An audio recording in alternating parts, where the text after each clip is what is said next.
is Lumi. I am happy to have you here. Today we are doing 24 hours in my space.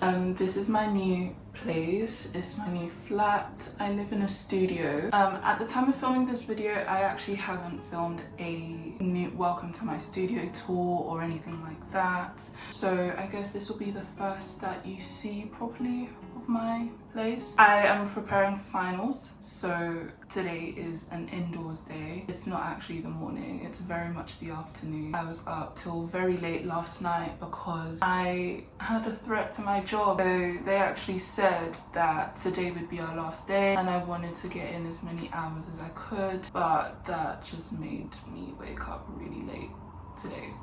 Anywho, I'm gonna make some breakfast. Well, it's not really breakfast anymore, it's lunch. So I'm not really sure what to have for lunch. I'm thinking maybe some like jollof rice and plantain. I have some rice left over from Christmas actually. So in the meantime, I'm gonna make some coffee or maybe a matcha. I think maybe a matcha. I feel like my body's feeling a little bit drained recently, and then I need to find my food. I don't know where it is. So in my place, I don't actually own a microwave, which has been good for me. So there are certainly some pros and cons to it. The one pro that I really like is I've become more mindful about, you know, what I eat when I eat, because it takes a bit longer for me to heat up my food. So I'm not just reaching for food because I'm bored. The only, you know, con is it takes a little bit of time. So when I'm hungry, I'm hungry. Sometimes I just delay eating because I think about the work that goes into preparing my meal. So I've got some fried rice, so I'm just gonna have that instead. I'm just gonna plate it up now and put it in my steamer. I'll show you guys my matcha recipe because this will be my white chocolate matcha recipe that you can do at home without any syrups or anything like that. So I will show you guys that. Okay, so let's learn how to make my matcha. First thing you need, matcha. I have this Osu one from Amazon. I can link this down below. This I actually got from my friends. This is for my birthday present. My really good friend Naz, she got this from me off of Etsy. I can see if I can link the exact one below as well. They're both matching and they've got this really cute cornflower blue like star motif on it. Then you need 2 glasses or 3. It really just depends. The first glass I use to bloom my whisk. So you want to go in with some, not hot water, but like warm water. I put my kettle to a boil and then it's been resting for about 3-5 minutes. And this should be hot enough for my matcha as well. So first things first, making the matcha. I'm gonna go in with like a heaped scoop, and that's about a teaspoon. And I'm gonna go in with a teaspoon and a half. I don't have all the, you know, like the weighing scales and all of that stuff, but this is what it should look like. You guys really can't see this, but it looks like that much in there. And the way that I like my matcha is I go in with a tiny splash of room temperature water. And hopefully my whisk has opened up a little bit. Yeah, that's perfect. You just want to whisk it up a little bit with just some room temperature water. Usually I like to heat up my milk, but I don't know if I'm so bothered today to heat up my milk. It is a latte though, so I should heat it up. If I had a microwave, it would be easier. Like I mentioned, having a microwave makes so many things easier. To make your white chocolate matcha, I use cow's milk. You can use any milk that you want. Usually when I go to cafes, I get oat milk matchas. It's just oat milk is so expensive, so I just don't buy it really anymore. So use a little bit of cow's milk. Cow's milk is so good, guys. Why did we stop? Then I go in with a little bit of vanilla extract. You want like, I don't know, half a teaspoon really. Like half a teaspoon to a teaspoon. You can taste test it, see how it works for you. Then go in with literally a pinch of salt. Not the chef's pinch of salt, but like a pinch of salt. As you can see, I just grinded that like 3 times, and then give that a good mix. And let's just give that a taste test. And then what you can do next is go in with a little bit of whatever sweetener you have. So I've got some honey here. Go with a little bit of honey. You can use sugar. Yeah, use whatever sweetener you've got. I'm gonna use some honey, and then I'm gonna froth up the milk and pour up my matcha. I personally prefer adding honey as my sweetener of choice because I feel like honey has that like warm, moreish flavor that you tend to have with white chocolate. And then for the rest of my matcha, I add in my hot water, which will now have cooled down to the perfect temperature for my matcha. Then I also go in with about a teaspoon of honey in my matcha. Go back in with my whisk, and I sort of whisk forwards to backwards initially, and that gives me, I don't know how well you can see this, that gives me like the initial bubbles. Can you see that? Let's try and move this down. There you go. That gives me the initial bubbles, as you can see. And then once I've got, you know, the big bubbles, I take my whisk a little bit higher so I'm not scraping the bottom of my pot, and I sort of do zigzaggy motions, and this is to get the microfoam. And this process is actually what determines how smooth your matcha is going to be. I don't have a sieve, so I take this process quite seriously because I don't want any clumps in my matcha. I can see that I've broken most of like the big bubbles. Good pour, and then I'm gonna froth up my milk a little bit. Perfect. Oh my gosh, look at that. Look at that color. So cute. Yeah, I'm such a matcha girl. That's the way I make my matchas. I hope you try it out and enjoy it too. Unfortunately, the sun's about to set, but you'll see how my place goes from day to night. So I'll see you guys at the time. I hope you're enjoying my outfit today. It's all grey, and I feel like this is a really cute at home but dressed up outfit if, you know, anyone came over. I just wanted to dress up for you guys, obviously.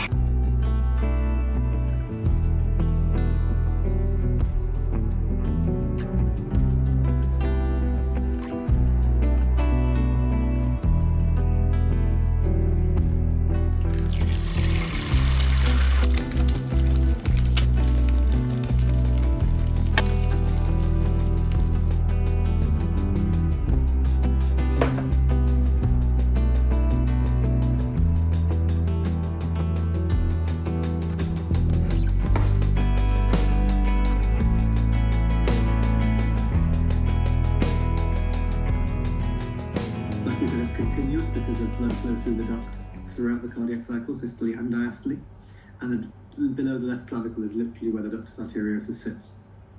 We are approaching the golden hour now. There might be a little bit of noise just because of like, I don't actually know why there's noise, but hopefully you can't hear it too much. I think I need to invest in a mic. I don't know, because I want to talk a lot more. A lot of my videos where I talk a lot, people aren't interested. That sounds really sad, but maybe I just need to find the right audience that wants to hear me talk. Yeah, so I started off with some questions, and then there was a lecture series which I attended, which was basically covering some pediatric cardiology and common presentations, which was good to go over that. Unfortunately, because of the fact that I might not have a job, I need to start finding work, which is fine. You know, finding work is like something that I'm kind of used to. It's just not the best time, but you know, when is the best time? So I also started applying for some jobs, some social media work from another agency, because the agencies that I use, sometimes there isn't a lot of work and I just can't. I need more. Okay, I need something consistent and stable, and if I can't have something that's consistent and stable, then I need lots of streams to be able to make it consistent and stable, if that makes sense. If you're someone who freelances, you'll probably understand what I'm trying to say, because with my part-time job, like, I knew that it was always there. All I needed to do was do the work. But with social media and freelancing, it's like when they have work for you, so it's not always available. And that's also the same with like modeling for me at the moment, because I freelance for modeling. So it's like if and when I get a job, because I'm also not signed to an agency. However, I have heard that regardless of whether you're with an agency or like with management or whatever, it doesn't really change much. So I've heard, you know, things from either side. This matcha is so good. what I'm gonna do next is apply for a couple social media jobs. Hopefully I get them. I'm not used to writing pitches to like pitch myself to brands, and then it's always really weird because I film and upload a lot of content, but then it's like, oh, like I need to showcase that I can deliver content that they want, and I have to pick it from like my videos. So it's always confusing and just like kind of nerve-wracking having to do that. But hopefully I do get this job because I feel like I'm literally like the perfect fit for it. It's to do with flowers, and it's like, duh, like it makes so much sense. Yeah, I'm gonna do a couple more pitches, and then I'm gonna go back to studying, and then later on I'm gonna do some hours of work as well. These are so cute. I've never really done blue nails, and I actually went for this really nice navy color, and ignore the fact that my hands are a little bit ashy, they're a bit dry. I don't know why they're a bit dry. This is just not cute at all. This is not a cute look, okay? But this is why we're home, we're comfy, we're cozy. I've got my portable heater right next to my feet because I get cold feet. My feet and my hands are always really cold because I'm iron deficient. I'm like permanently anemic. I've got a blood condition that means that no matter how much iron I take, like my anemia is just always going to be that way. And then my glasses, these are from Firmu. I'm going to try and find the code because I realized when I say my glasses is from Firmu, you need the code to find my exact glasses. Yeah, the other FAQ is, can you put your prescription in them? Yes. If you don't have a prescription, you don't need to. And they also offer blue light, and they're really affordable and they're really good quality. Yeah, if I'm ever wearing glasses, they're almost always from Firmu. And I'll try to have them linked in my Instagram highlights. I always talk about it on Instagram because everyone's always like, where are your glasses from?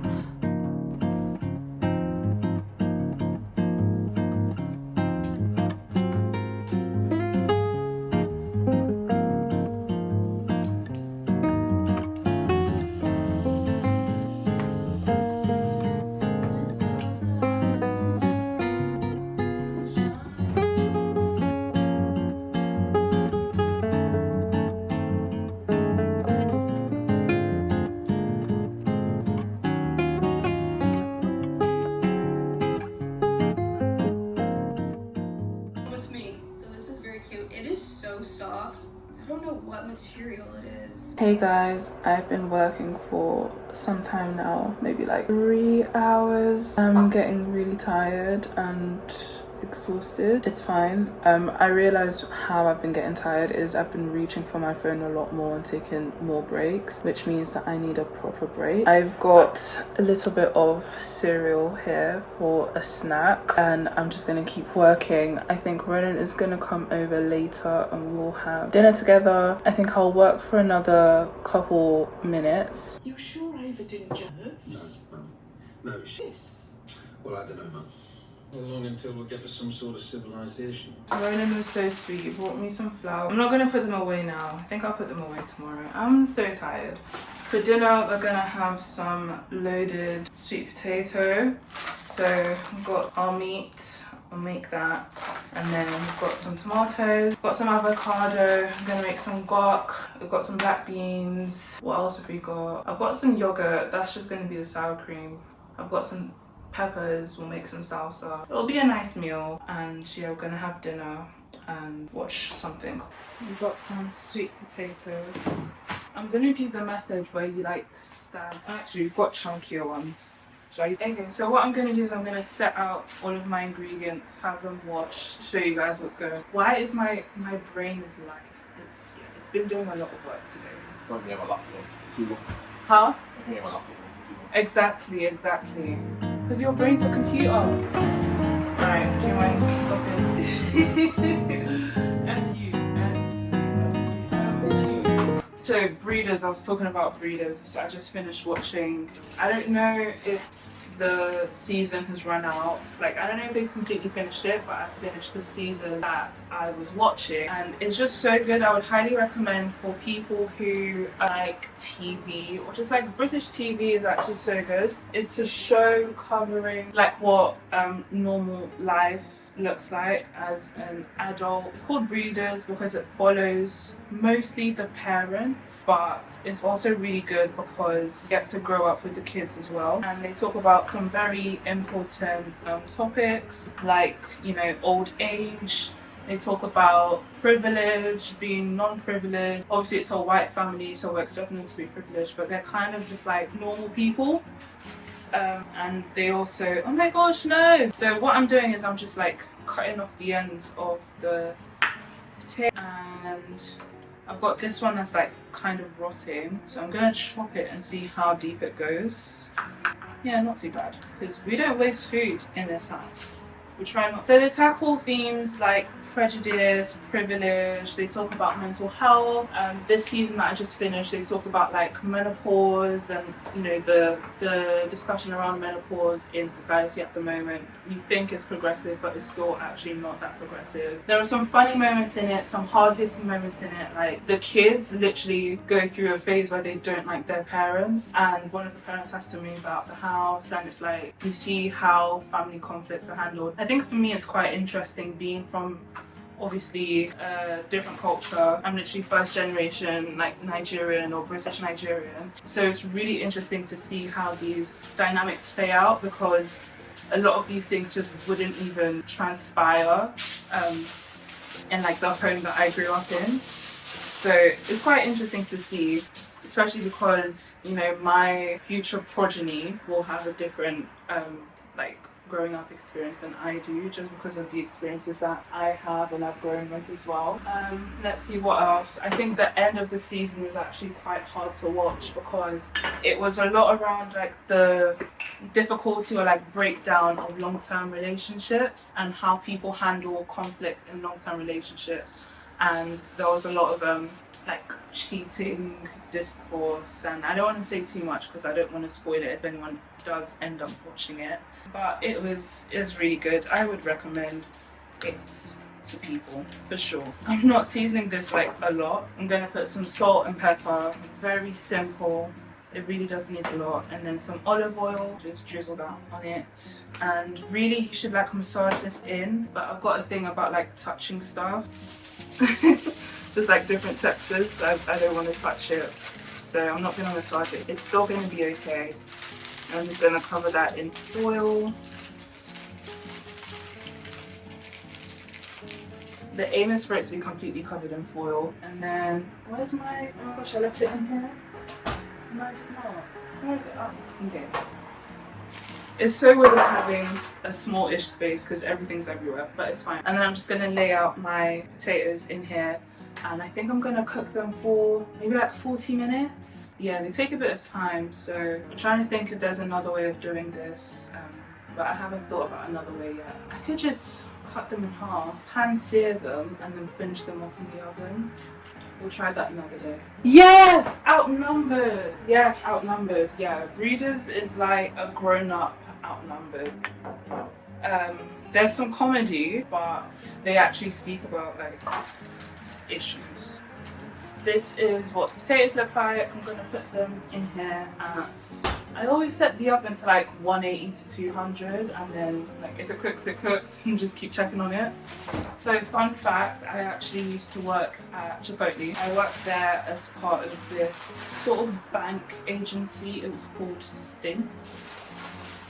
Initially, Stint seemed like the best thing on the planet for me when I first started university. I realized that to live and afford life, I basically had to get a part-time job. I was unfortunate like a lot of other people who had, money from their parents and stuff. So I had to find a job stat. So I've literally been working, since I've been able to work, I have been working. So from the age of like, when are you legally allowed to work? And fresh. Am I 15? Yeah, because I know some people did paper round, but I can't ride a bike, so I couldn't do paper round. Yeah, when I was 15, I started working in my school. I was one of the, it was an interesting role. I was like a janitor of sorts. Janitor, is that the word? I feel like that's an American. I was basically one of the people in the cafeteria that like make sure people were in line and they weren't cutting the line, and people were like throwing their stuff in the bin, things like that. So that was my first job. I was paid like £4.50 an hour for it, and I think I worked, I don't know, every other day during the week when I was in sixth form. And then after that, obviously went to uni, started working, and I found Stint Hospitality Agency, and they were great. When they first started out, they were amazing. They paid you next day. The onboarding was so quick and easy. We actually found them at one of our freshers fairs, and they were like so cool. They were like, oh my gosh, yeah, you should join Stint. Me and my friends all signed up, got the t-shirts and everything, and then they just got sort of weird. I don't know what happens when people or companies or organizations get successful. When they start to expand, things start to change and it doesn't retain the same feel. I'm using like half of each pepper because I used the peppers the other day to make some kimchi fried rice. By the way, if no one has told you, I have self-proclaimed myself to be the queen of kimchi fried rice. I genuinely believe that mine is the best, and I'm willing to fight any Korean Omas or Halmanis on that. I'm not. Please don't tell them to come to my channel, please. I do not like this song. Santa Claus is coming to town. Do not come to my town. Fry the onions. I just like slice them sort of long ways.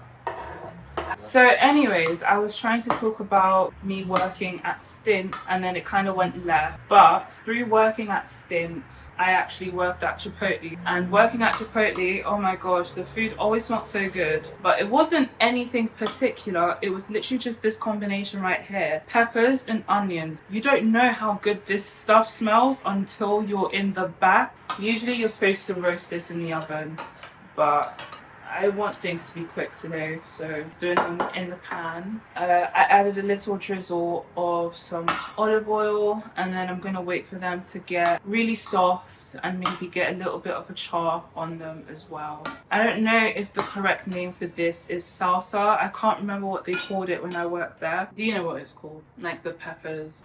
Sofrito, that's it. We're gonna chop up another onion. We're gonna put half of it in our mint, and we're gonna put half of it in our black beans to season. Okay, we'll put a quarter into the black beans and then a quarter into the guac because I don't want any leftover onions. Hi Jane, my name is Lumi. I'm one of the GPs here working at the practice.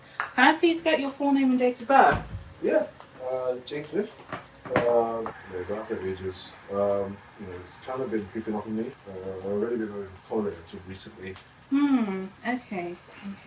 Can you tell me exactly when this started then? For a few years, I say like. Okay, about 3 years ago you started noticing that you're feeling tired. Can you explain more about what was going on at the time? 3 years without sleep, so. Okay. I feel more tired. You just feel more tired. Does that mean that you're sleeping more during the day? No, I just spend my 7 hours in that. Aside from feeling tired all the time, have you noticed any